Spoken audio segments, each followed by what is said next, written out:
قرآن میں رب تعالیٰ فرماتا ہے اے محبوب آپ فرما دیں حق آ گیا اور باطل مٹ گیا، اور باطل کو تو مٹنا ہی تھا، ان الباطل کان زہوقا۔ ہوتا یہ ہے کہ کسی طاقتور اور نشہ چڑھے ہوئے شخص کا حال یہ ہوتا ہے، تخت پر بیٹھے ہوئے شخص کا، کہ وہ ظلم کو یہ سمجھتا ہے کہ میں جو کر رہا ہوں وہ سب صحیح کر رہا ہوں۔ آج کے حالات یہ جو بتا رہے ہیں، بعض لوگوں کو ایسا لگتا ہے کہ وہ نہتے مسلمانوں پر یا نہتے مظلوموں پر جو کچھ بھی کر رہے ہیں وہ بالکل صحیح کر رہے ہیں۔ میں تاریخ کے اوراق آپ کے سامنے رکھوں، فرعون جس کا یہ اعلان تھا انا ربکم الاعلی، میں تمہارا سب سے بڑا رب ہوں، اور اپنی عبادت کرواتا، اپنے سامنے لوگوں کو جھکنے پر مجبور کرتا۔ اس کا زمانہ ایک طویل عرصے تک چلا، اس کی طاقت پر کوئی سامنے آنے کو تیار نہیں ہوتا، یہاں تک کہ صرف اس نے ایک رات خواب میں یہ دیکھ لیا تھا کہ آسمان سے ایک تارا ٹوٹا اور اس کے محل پر گرا جس سے آگ لگ گئی۔ دوسرے دن اس نے سارے نجومیوں کو جمع کیا اور پوچھا کہ اس کی تعبیر کیا ہو سکتی ہے، تو کئی نجومیوں نے بالاتفاق یہ تعبیر بتائی کہ عنقریب بنی اسرائیل میں ایک بچہ پیدا ہوگا جو تیری سلطنت کو تباہ و برباد کر دے گا۔ یہ تعبیر سننے کے بعد اس ظالم منحوس شخص نے اعلان کر دیا کہ آج کے بعد جو بھی بنی اسرائیل میں لڑکا پیدا ہوگا اس کا قتل ہو جائے گا۔ ناحق قتل کیا، اور اللہ تعالیٰ نے قرآن میں فرمایا یذبحون ابناءہم ویستحیون نساءہم، لڑکیوں کو زندہ چھوڑ دیا جاتا تھا اور لڑکوں کو مار دیا جاتا تھا۔ ایک سال کے اندر فرعون نے 12,000 بچوں کا قتل کیا، اس خوف سے کہ کوئی بچہ ایسا نہ پیدا ہو جائے جو میری سلطنت کو ہلا دے۔ وَمَا اللَّهُ بِغَافِلٍ عَمَّا يَعْمَلُ الظَّالِمُونَ، رب تعالیٰ فرماتا ہے ظالموں کے کاموں سے اللہ بے خبر نہیں ہے۔ وَمَكَرُوا وَمَكَرَ اللَّهُ وَاللَّهُ خَيْرُ الْمَاكِرِينَ، لوگ جو ہے دھوکے کے پلاننگ بناتے ہیں اور اللہ خفیہ تدبیر کرتا ہے، اور اللہ کی خفیہ تدبیر سب سے بھاری ہوتی ہے۔ یہاں تک کہ 12,000 بچوں کا قتل صرف اس ڈر سے کیا گیا کوئی بچہ ایسا نہ آ جائے جو میری سلطنت کو ہلا دے۔ دوسرے سال اور زیادہ کر دیا گیا، یہ بچوں کا قتل ہوتا رہا، قتل ہوتا رہا۔ ظلم کی ایک بڑی داستان اس نے لکھ دی، لیکن کیا وہ اپنی سلطنت بچا سکا؟ قادر مطلق کے فیصلوں پر قربان جائیں۔ جس بچے سے اسے خوف تھا کہ وہ میری سلطنت کو تباہ و برباد کر دے گا، وہ کوئی اور نہیں، وہ موسیٰ علیہ السلام کی شکل میں پیدا ہوئے، اور پیدا ہونے کے بعد بھی شان سے کہ اللہ تعالیٰ نے ان کی ماں کو حکم دیا کہ تم اپنے بچے کو ایک صندوق میں رکھ کر کے دریا میں بہا دو۔ بھلا ایک ماں پیدا ہوتے ہی اپنے بچے کو سمندر کی لہروں میں بہا دے گی؟ لیکن رب تعالیٰ فرماتا ہے وَرَبَطْنَا عَلَىٰ قَلْبِهَا، ہم نے ان کے دل کو مضبوط کیا، موسیٰ کی ماں کو۔ انہوں نے موسیٰ علیہ السلام کو ایک صندوق میں رکھ کر کے دریا میں بہا دیا، اور وہ صندوق سیدھے فرعون کے باغیچے پر جا کر لگا۔ فرعون کی اولاد نہیں تھی، اس کی بیوی آئی، دیکھا خوبصورت بچہ ہے، اٹھا لیا، بیٹا بنا لیا۔ قرآن پاک میں موجود ہے سب۔ بیوی لے کر کے آئی فرعون کی اور کہا کہ ہم اس کو بیٹا کیوں نہ بنا لیں؟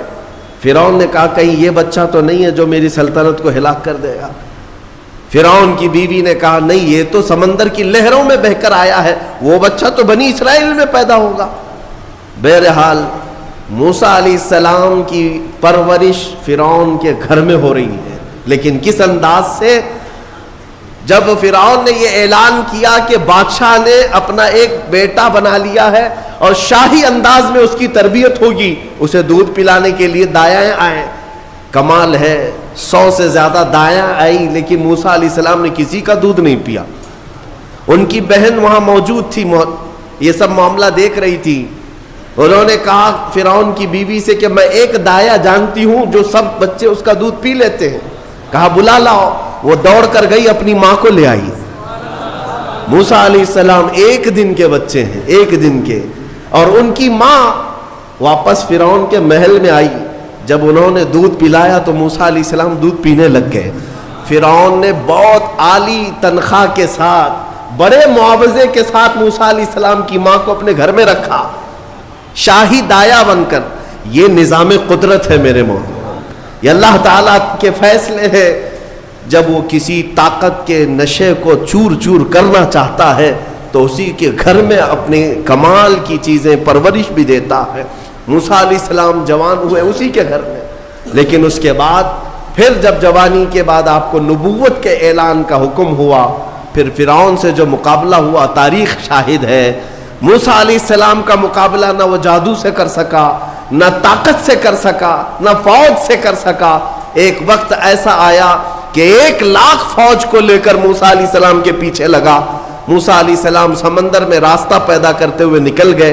فرعون جب ان راستوں پر آیا، رب تعالیٰ فرماتا ہے ہم نے سمندر کو حکم دیا جیسا تھا تو ویسا مل جا۔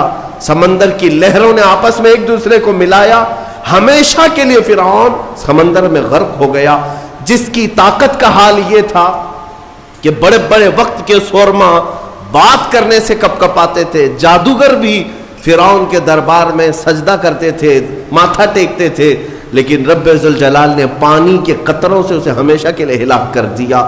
نمرود کی طاقت جس کے متعلق روایات ہے 1,000 لوگوں سے وہ تنہا لڑ سکتا تھا، 1,000 لوگوں سے تنہا لڑ سکتا تھا نمرود، لیکن رب ذوالجلال نے ایک لنگڑے مچھر سے اسے ہلاک و برباد کیا۔ شداد جس نے دنیا میں جنت بنا دی تھی، آپ کو اگر میں یہ تاریخ سناؤں تو حیرت ہوگی کہ ایک کشتی، میں آپ کو بتاتا ہوں، ایک کشتی میں سفر کر رہے لوگ، کشتی میں اچانک پانی چڑھ گیا اور دھیرے دھیرے کشتی ٹوٹ گئی اور طوفان کی نظر ہو گئی، جتنے تھے سب ہلاک ہو گئے۔ اس کشتی میں ایک ماں اور ایک بچہ، وہ بچہ صرف 4-5 دن کا تھا یا کچھ مہینے کا تھا۔ ماں جو ہے ایک تخت کو پکڑ کر کے اپنے بچے کو تخت پر لٹا دیتی ہے اور خود ڈوب جاتی ہے۔ اس کشتی میں کوئی موجود نہیں رہا، ایک بچہ 4 دن کا یا 6 دن کا وہ تخت کے سہارے بہتے بہتے کنارے تک آ کر لگ گیا۔ ایک قافلہ وہاں سے جا رہا تھا، انہوں نے بچے کو زندہ سلامت دیکھ کر کے اٹھا لیا۔ آپ کو میں بتاؤں، وہ بچے کو لے جانے والے لوگ اپنے گھر پرورش کرتے ہیں اور اس بچے کو ہی شداد کہا گیا ہے۔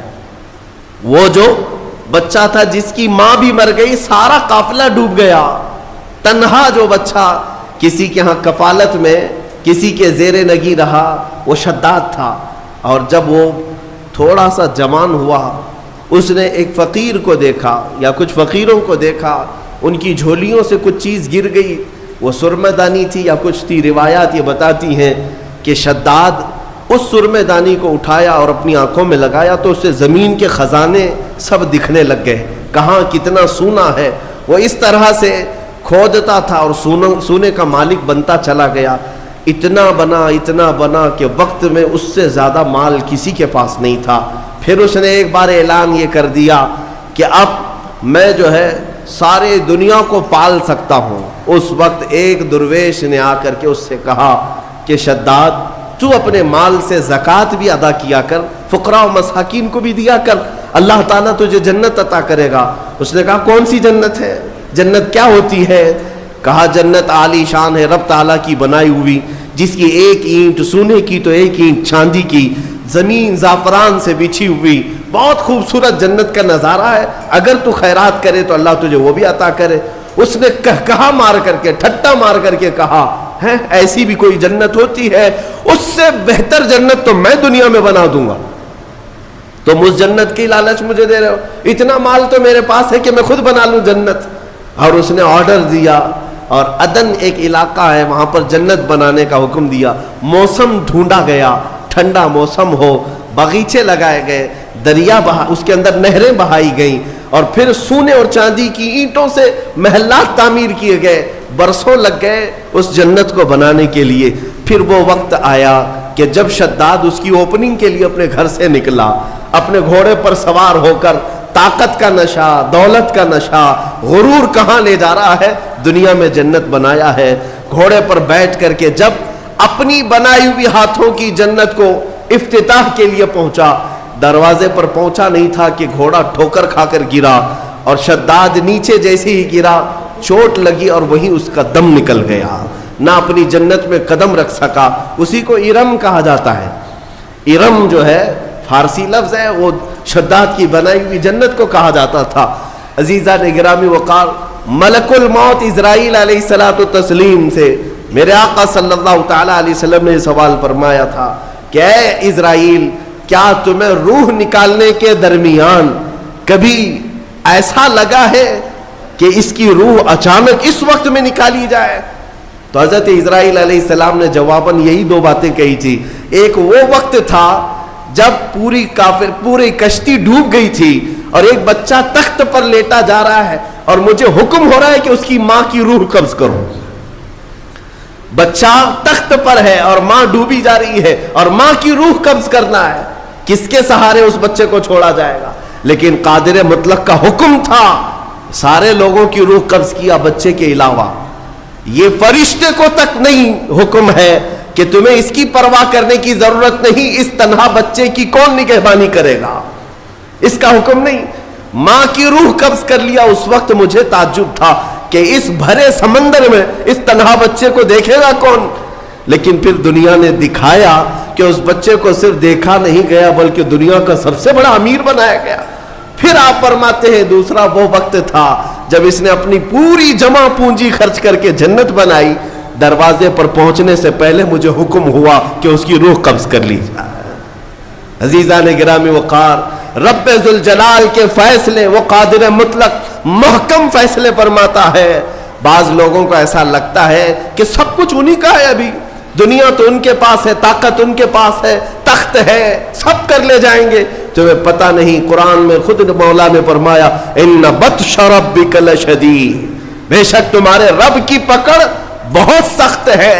جس وقت وہ پکڑ کرتا ہے تو کوئی آس پاس چھڑانے کی طاقت بھی نہیں رکھتا۔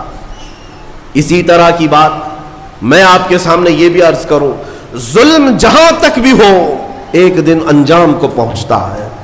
قرآن میں رب تعالیٰ فرماتا انما یؤخرہم لیوم، ہم ظالموں کو تھوڑی ڈھیل اس لیے دیتے ہیں تاکہ ساری نگاہیں ان کا انجام دیکھ سکیں۔ ظالموں کو اگر ڈھیل ملتی ہے، ظلم کرنے کے لیے انہیں آزادی ملتی ہے، تو اس کا مطلب یہ نہیں ہے کہ وہ جو کر رہے ہیں اچھا کر رہے ہیں، بلکہ یہ ڈھیل ان کے عذابات میں اضافہ کرتی ہے، ان کے پکڑ کی راہیں اور ہموار کرتی ہیں۔ آپ کو میں یہ بات بتا دوں کہ تاریخ میں ایک ایسا بھی نام آتا ہے جس کو ذکر کرتے ہوئے آج بھی لوگ ظلم کی آہٹ کو محسوس کرتے ہیں، وہ چنگیز کا نام ہے۔ ہلاکو چنگیز، یہ وہ لوگ ہیں جنہوں نے کھوپڑیوں سے مینار تعمیر کر دیے تھے۔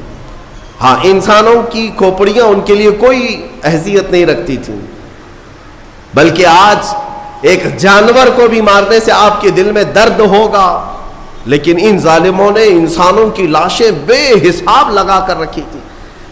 بغداد کے دریائے دجلہ کو جنہوں نے خون سے لال کر دیا تھا، رحم نام کی کوئی چیز ہی نہیں تھی۔ چنگیز نے لاکھوں انسانوں کا قتل کیا، لیکن ایک وقت ایسا بھی آیا اس نے کئی علماء کو، بزرگوں کو قید کیا، قطار میں لگا دیا۔ یہ آخری وقت ہے۔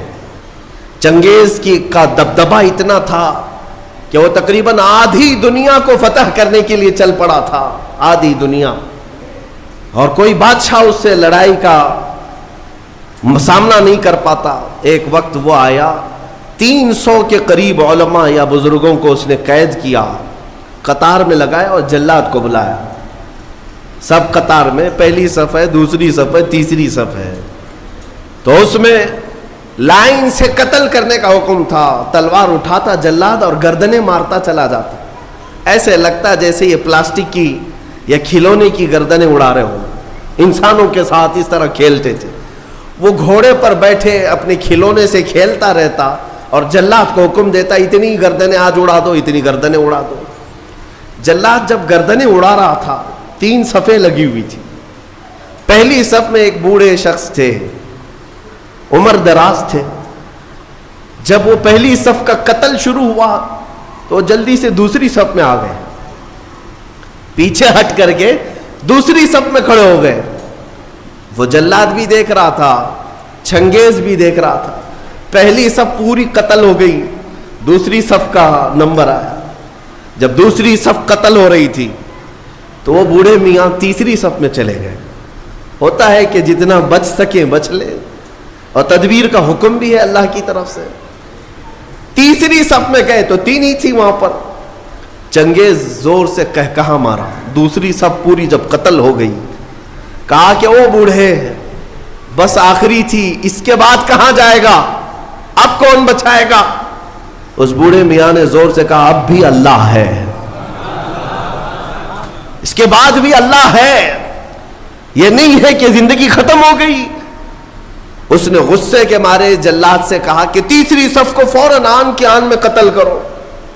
لیکن تیسری صف کا قتل ابھی شروع ہی ہوا تھا کہ چنگیز کا گھوڑا اچانک بدک گیا, اس کا کھلونا ہاتھ سے گر گیا.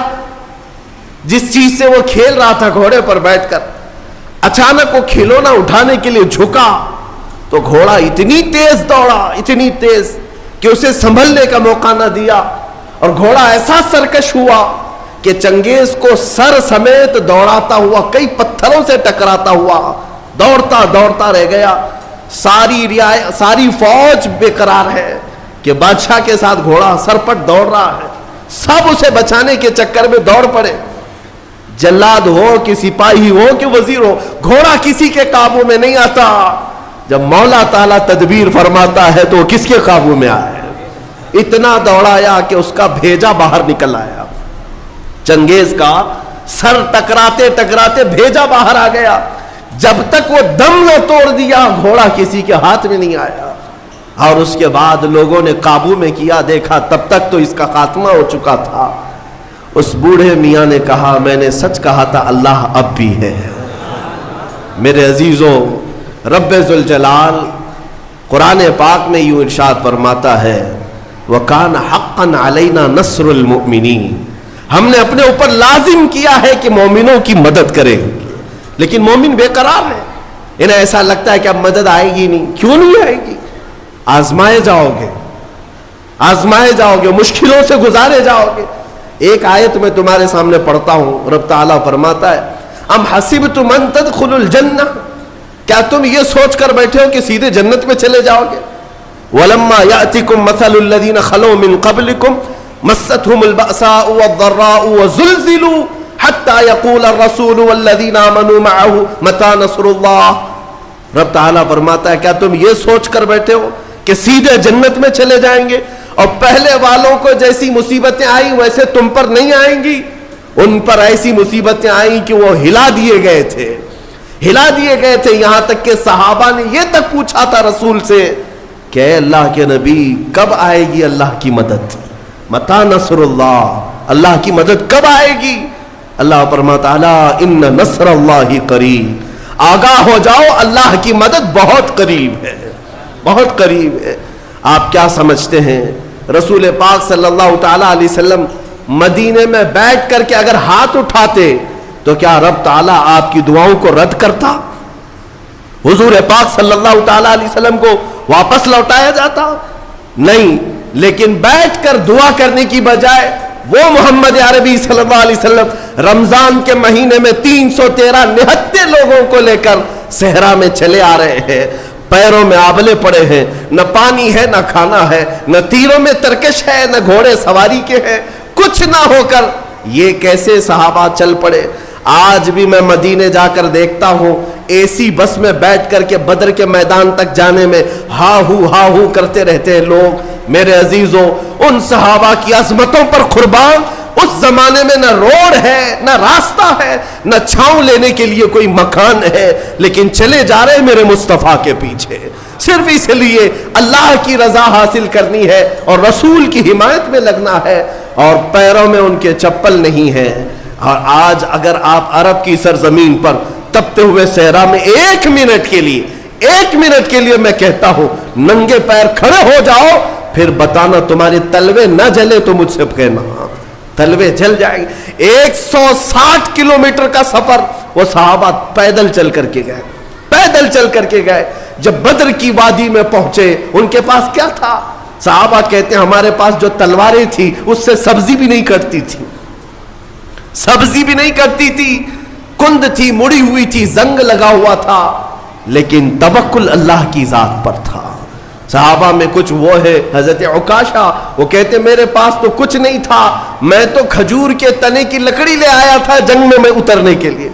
جہاں تلواریں سنسنا رہی ہوں وہاں ایک صحابی کھجور کا سوکھا ہوا تنا لے کر کے آئے۔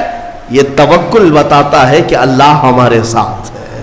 عزیزان گرامی وقار، یہ سارے میدان میں اتر جانے کے بعد پھر میرے آقا دعا کرتے ہیں، اے مولا ہم نے جو اپنی طاقت میں تھا وہ سب میدان میں اتار دیا، اب اگر تیری مدد نہ آئے گی تو پھر اس زمین پر سجدہ کون کرے گا، اس زمین پر عبادت کون کرے گا؟ یہ نہیں ہے کہ یہیں بیٹھ کر کوشش کچھ نہیں کرنی ہے، عمل کچھ نہیں کرنا ہے، دعاؤں کے اور اسی طرح کے مجمع میں بیٹھ کر کے ہم یہ کہہ دیں اے اللہ تو فلاں کو غارت کر دے، فلاں کو غارت کر دے۔ عزیزان گرامی، مومن کے لیے کہا گیا ہے کہ وہ عملی میدان میں اترے، عملی میدان میں اترے۔ میں آپ کو بتاتا ہوں، ایک شریف آدمی تھے، مولوی صاحب، صوفی صاحب، کھیتی باڑی کرتے تھے، اور گاؤں کے کئی لوگوں نے ملا کر کے صوفی صاحب کو ایک کھیت دے دیا تھا کہ آپ اللہ اللہ کرتے رہتے، آپ کا معاش بھی تو چلنا چاہیے، گھر بار بھی چلے۔ تو صوفی صاحب کو کھیت ملا، مولوی صاحب نے کھیتی باڑی تو کر لی، اس میں مکئی یا گیہوں جو بھی آئے، فصل جب آئی تو ظاہر سی بات ہے بیٹھتے تھے، ایک گدھا آتا تھا اور چر کے چلا جاتا۔ صوفی صاحب کیا تسبیح پڑھتے، اے اللہ یہ گدھے کو برباد کر دے، اے اللہ یہ گدھے کو تباہ کر دے، یہ گدھے کو ختم کر دے، بیٹھے بیٹھے گدھے کو ختم کر دے، بیٹھے بیٹھے گدھے کو۔ وہ گدھا اپنا تو چرتا تھا، چلا جاتا تھا، ان کی تسبیح چلتی رہتی تھی۔ کچھ نوجوانوں نے دیکھا، ارے میاں مولوی صاحب روز تسبیح لے کر کے بددعات کر رہے ہیں، گدھا آتا ہے اپنا کھاتا ہے چلا جاتا ہے۔ کئی دن تک دیکھا، آدھا کھیت تو گدھا کھا گیا تھا۔ تو پھر ایک دن ان نوجوانوں نے موٹے موٹے ڈنڈے لائے اور لا کر کے جس وقت گدھا آیا اس کی دھلائی شروع کر دی، اور گدھا اس کے بعد جو غائب ہوا پھر کھیت میں آیا ہی نہیں۔ ان نوجوانوں نے کہا کہ مولوی صاحب اگر تسبیح سے ہی سب کچھ ہو جانا تھا، تسبیح سے ہی سب کچھ ہو جانا تھا تو نہ کھیتی باڑی کی ضرورت ہوتی، نہ پانی برسانے کی ضرورت ہوتی، گھر میں بیٹھتے کھانا پہنچ جاتا۔ اسباب بھی تو کوئی چیز ہے، عمل کے میدان میں اترو، صرف اور صرف تسبیح نہیں، کبھی ڈنڈا بھی۔ میرے عزیزوں، یہ مثال میں نے صرف اس لیے بتائی کہ عملی میدان میں نہ آ کر کے صرف اور صرف یہاں بیٹھ کر مشورے کرنے سے نہیں ہوتا، اپنے آپ کو تبدیل کرو، اپنے آپ کو تبدیل کرو۔ قرآن تمہیں بلا رہا ہے، تم پہلے اسلام میں پورے کے پورے داخل ہو جاؤ، تمہارا چہرہ اسلامی لگے، تمہارا رہن سہن اسلامی لگے۔ ظالموں کو اپنے ظلم کے انجام تک پہنچانا یہ میرے مولا کی شان ہے۔